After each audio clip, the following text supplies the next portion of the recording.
अस्सलाम वालेकुम। तो डियर डॉक्टर्स, आज का हमारा जो टॉपिक है वो है हिस्टोप्लाज्मोसिस। बेसिकली जो हमने पढ़ना है वो है माइक्रोबायोलॉजी पर है। माइक्रोबायोलॉजी में जो फंगसेस हैं, पहला फंगस हम पढ़ेंगे हिस्टोप्लाज्मोसिस। हिस्टोप्लाज्मोसिस में हिस्टोप्लाज्मा कैप्सुलेटम पढ़ेंगे। अब फंगसिस का मैं आपको बताता हूँ जस्ट जनरली कि आपने क्लिनिकली आपको तो पता होगा इस चीज़ का कि जो भी आपको इन्फेक्शन होता है, लाइक अगर हम हिस्टोप्लाज्मा पढ़ रहे हैं तो इसकी वजह से क्या होगा, निमोनिया होगा। निमोनिया अगर रेजिस्टेंट है फॉर मतलब आपने सभी एंटीबायोटिक्स यूज़ कर लिए हैं लेकिन फिर भी निमोनिया कवर नहीं हो रहा, और फर्स्ट ये चीज़ है। सेकेंडली पेशेंट इम्यूनो कॉम्प्रोमाइज्ड है। इम्यूनो कॉम्प्रोमाइज या तो एंटी जो है इम्यूनोसप्रेसिव यूज़ कर रहा है या उसकी इम्यूनिटी वीक है, ऐसी समझ लें। तो उन पेशेंट्स के अंदर ज़्यादा चांसेस होते हैं फंगसिस के इन्फेक्शंस के। तो एक तो ये चीज़ आपने याद रखनी है, जो भी आपने फंगसिस पढ़ना है मेनली आपके जो एग्ज़ाम्स होंगे या फिर क्लिनिकली भी आपने हिस्ट्री, पेशेंट की हिस्ट्री, उसकी जो है और इम्यूनिटी, इनके बारे में लाजमी आपने डिटेल में देखना है। सेकेंडली उसकी जो है उसकी जो ट्रैवलिंग है, ट्रैवलिंग बेस पे आपने ज़्यादातर फंगसिस जो हैं वो डिटेक्ट करने हैं।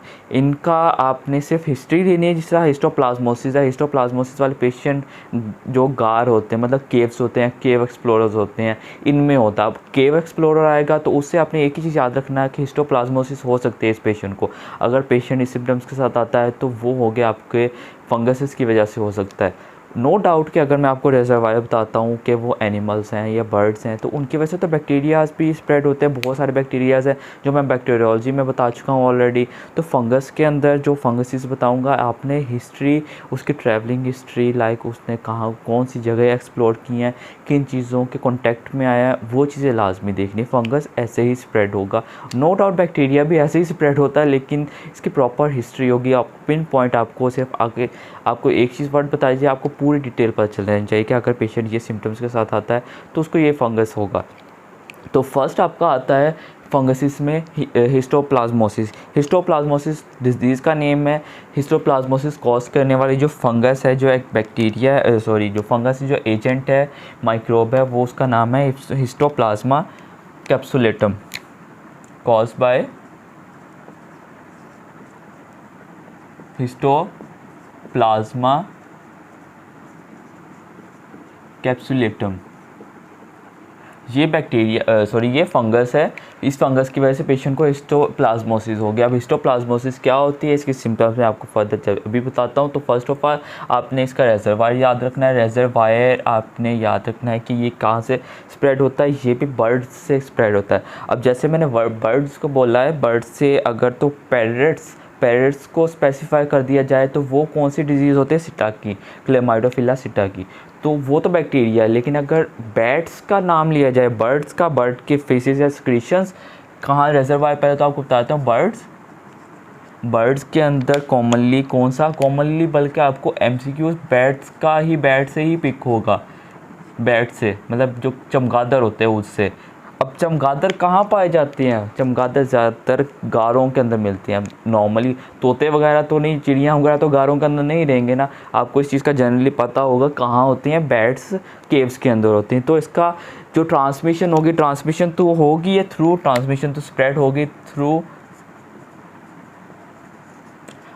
ये बर्ड्स में मिलता है, लेकिन बर्ड्स के थ्रू स्प्रेड होता है, आप ऐसे याद रखना। लेकिन जो इसका रेजरवायर है वो इसके सॉइल है, और इसका सॉइल और डस्ट है। सॉइल और डस्ट से ये रेजरवायर है, लेकिन जो स्प्रेड होता है थ्रू बर्ड्स होता है, बर्ड्स के थ्रू होता है। बर्ड्स में मेनली बैट्स होते हैं। बैट्स के किस चीज़ से? इनके यूरिन से मतलब बर्ड को इन्फेक्ट हुआ है, बर्ड के यूरिन हो गया, उसकी फीसिस हो गई, बर्ड के फीसिस से मेनली फीसिस। अब फीसिस हैं, उसके अंदर फंगस ग्रो कर जाएगा। वो हवा के अंदर होगा, ज़मीन के अंदर होगा, वहाँ से जब इनहेल किया जाएगा तो वो आपको पेशेंट को स्प्रेड हो जाएगा, वो इन्फेक्ट हो जाएगा। ऐसे है।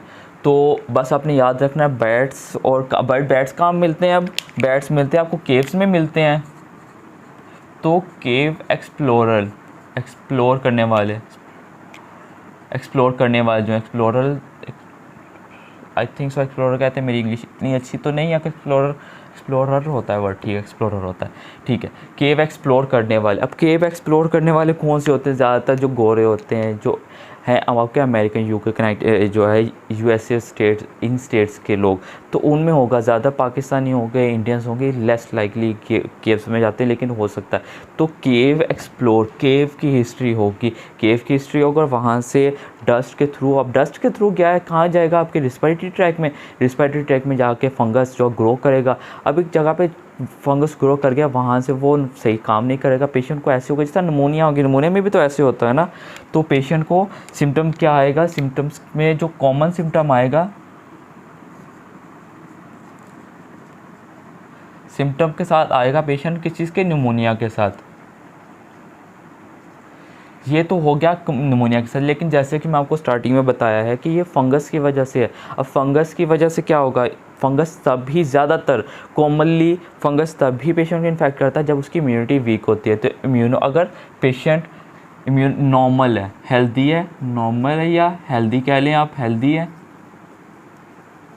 तो पेशेंट को निमोनिया होगा, सिर्फ निमोनिया के सिम्टम्स आएंगे पेशेंट को। लेकिन अगर पेशेंट जो है इम्यूनो कॉम्प्रोमाइज्ड हुआ है, ये याद रखना है, इम्यूनो कॉम्प्रोमाइज्ड है।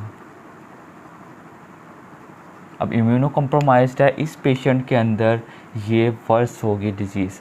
क्या होगा, पेशेंट को हेपेटाइटिस होगा, हेपेटोमेगाली होगी पेशेंट को, उसके अलावा पैनसाइटोपिनिया होगा, मतलब उसके जो बोन मैरो वो शट डाउन होगा, बोन मैरो तक चलेगी ये चीज़। तो नो डाउट उसके लंग्स की डिजीज़ होगी, मतलब पेशेंट को क्या क्या सिम्टम्स आएंगे पेशेंट को, इम्यूनो कॉम्प्रोमाइज़ वाले पेशेंट को। एक तो इसका आ जाएगा लंग्स की इन्वॉल्वमेंट होगी, निमोनिया होगा पेशेंट का, पैनसाइटोपिनिया होगा। पैनसाइटोपिनिया है तो अब दूसरे इन्फेक्शंस भी होना शुरू हो जाएंगे, और उसके साथ क्या होगा, पेशेंट को हेपेटोमेगाली होगी, इसका जो लीवर है वो डैमेज होगा।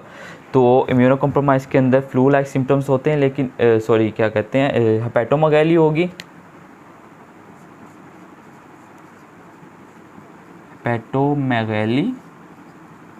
हेपेटोमेगाली होगी, जो उसका लीवर है उसका साइज़ बड़ा हो जाएगा, नो डाउट बड़ा हुआ तो डैमेज हुआ है। इसके अलावा क्या होगा, पेशेंट को पैनसाइटोपिनिया हुआ, पैनसाइटोपिनिया उसके टोटल जो आपके आरबीसीज हैं, उसके जो वाइट ब्लड सेल्स हैं, प्लेटलेट्स हैं, उनका काउंट कम हो जाएगा। अब इसके अलावा क्या होगा, जो पेशेंट है, इस पेशेंट का लंग्स जो ऑरली ये इंगल्फ कर रहा है ना इन फंगसिस को, तो क्या होगा, जो उसका पैलेट है या उसकी टंग है, ये वहाँ पे भी लगेगा, वहाँ पे ये अब कोई भी फॉरेन बॉडी आपकी जो एपिथेलियल है उसके साथ अटैच हो जाए, तो वहाँ पे आपके जो है एंटीबॉडीज़ है, सपोज माइक्रोब जो है मैक्रोसाइट्स हैं, मैक्रोफेजिस जो हैं, मैक्रोफेजिस जो हैं वो वहाँ पे अटैक करके उसको रिमूव करने की कोशिश करते करते साथ में स्किन को डैमेज कर देता है, जो एपिथेलियल है उसको डैमेज करता है। तो उसकी वजह से पेशेंट को क्या होगा, अल्सर्स होंगे। अल्सर्स कहाँ पे होंगे, पेशेंट को पैलेट पे एंड उसकी टंग पे क्या होंगे, अल्सर्स होंगे। यही इनफ है आपको बताने के लिए कि इम्यूनो कॉम्प्रोमाइज पेशेंट है। और अब इसकी इन्वेस्टिगेट ये क्लिनिकली ही हो जाता है। हेपेटोमेगाली होगी, पैनसाइटोपिनिया होगा, और इसके अलावा पेशेंट को होगा एरिथीमा नोड्यूज़म,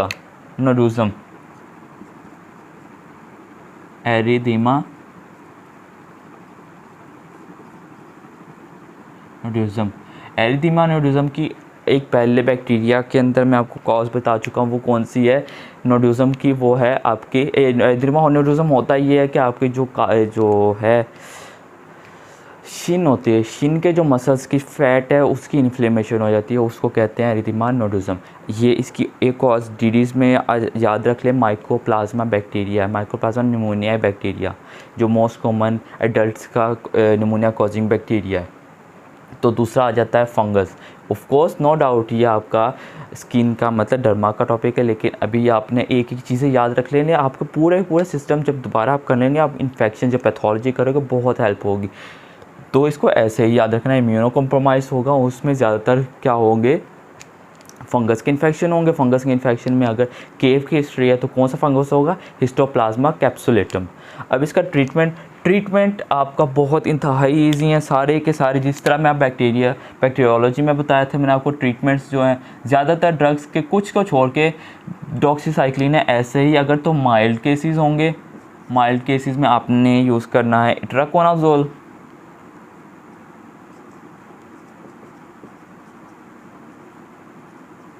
और अगर स्वीयर कंडीशन है, स्वीयर कंडीशंस के अंदर आपने क्या करना है, स्वीयर कंडीशन के अंदर आपने यूज़ करना है एम्फोटेरेसिन बी। आप ये 2 ड्रग सिर्फ याद रख लें, एम्फोटेरेसिन बी, तुक्का लगाने की ज़रूरत नहीं पड़नी फंगसिस को। ये आपको नो डाउट जो मैं आपको बताऊँगा फार्माकोलॉजी, तो उसमें आपको सारे एंटी फंगल ड्रग्स बता दूंगा। तो अभी याद रख लिया इंट्राकोनाजोल, एम्फोटेरेसिन बी। स्वीयर कंडीशन में एम्फोटेरेसिन बी यूज़ करना है, एंड अगर माइल्ड कंडीशन है तो उसमें आपने इंट्राकोनाजोल यूज़ करना है। तो ये था आपका हिस्टोप्लाज्मोसिस, बहुत इंपॉर्टेंट है। बैट्स और केव्स, बस ये 2 चीज़ें याद रख लें। तीसरा इसका नाम याद रख लें, आपका एमसीक्यूज तो पिक हो जाएगा क्लिनिकली। अगर पेशेंट आपके क्लिनिक में आता है, आपके पास आता है, प्रेजेंट करता है, तो आप पिक कर लेंगे इजीली, किसी से पिक कर लेंगे। अगर तो इम्यूनो कॉम्प्रोमाइज़ है तो ये होगा, अल्सर्स होंगे, हेपेटोमेगाली तो आप इन्वेस्टिगेट करेंगे तभी होगा ना, पैनसाइटोपिनिया होगा तो नो डाउट दूसरे इन्फेक्शन होने के चांसेस हैं। लेकिन फ्लू लाइक सिम्टम्स आएंगे, फ्लू का सिम्टम्स है, हिस्ट्री लास्ट में पूछने के वो क्या काम करता है, कहाँ गया था लास्ट, तो ट्रैवलिंग हिस्ट्री पूछ लेनी है, तो उससे आपका जो है इन्वेस्टिगेशन हो जाएगा। तो ये था आपका हिस्टोप्लाज्मोसिस या हिस्टोप्लाज्मा कैप्सुलेटम।